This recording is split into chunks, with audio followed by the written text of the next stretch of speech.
اسی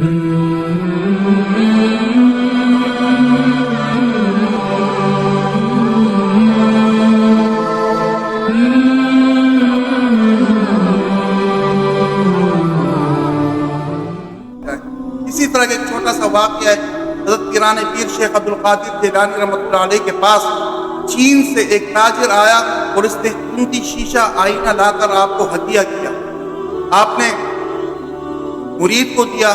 وہ فرمایا کہ اس کو رکھو، جب ہم کہیں بالوں کو کنگھی کرے تو اس وقت لا کے ہمارے سامنے رکھ دیا کرو۔ کچھ دنوں تک یہ سلسلہ چلتا رہا،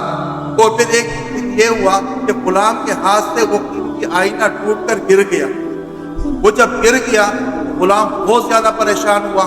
اتنا قیمتی آئینہ اور اتنی دور سے آیا ہوا تحفہ، اب حضرت تو بہت زیادہ غصہ ہوں گے اور پتہ نہیں میرے ساتھ کیا کریں گے۔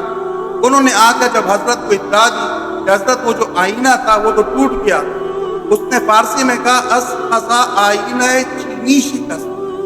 غلام نے کہا اس خزا آئینہ چینی شکست، تو حضرت نے جواب میں فرمایا خوب شد اسباب بینی شکست۔ یہ انہوں نے کہا کہ وہ جو آئینہ آپ کے پاس تاجر لے کے آیا تھا وہ اس کی قضا آئی تھی، اس کا وقت مقرر آیا تھا، حضرت وہ تو ٹوٹ گیا۔ تو حضرت نے جواب میں فرمایا کہ بہت اچھا ہوا اسباب خود بینی شکست، یہ بہت اچھا ہوا، خوب اسباب خود بینی شکست، یہ بہت اچھا ہوا کہ اپنے آپ کو دیکھ کر اور اپنے اوپر جو ہے نا وہ فخر کرنے والے جو آلات تھے وہ ٹوٹ گئے، بہت اچھا ہوا۔ تو آئینہ قیمتی آیا، حضرت نے اس کے اوپر کوئی خوشی کا اظہار، وہ تعجب کا اظہار بھی نہیں کیا، اور اتنا قیمتی تحفہ اور اتنا قیمتی ہدیہ جب ٹوٹ بھی گیا غلام کے ہاتھ سے تو حضرت نے اس کے اوپر کوئی ناراضگی کا اظہار بھی نہیں کیا۔ اس کا مطلب یہ کہ انسان دنیا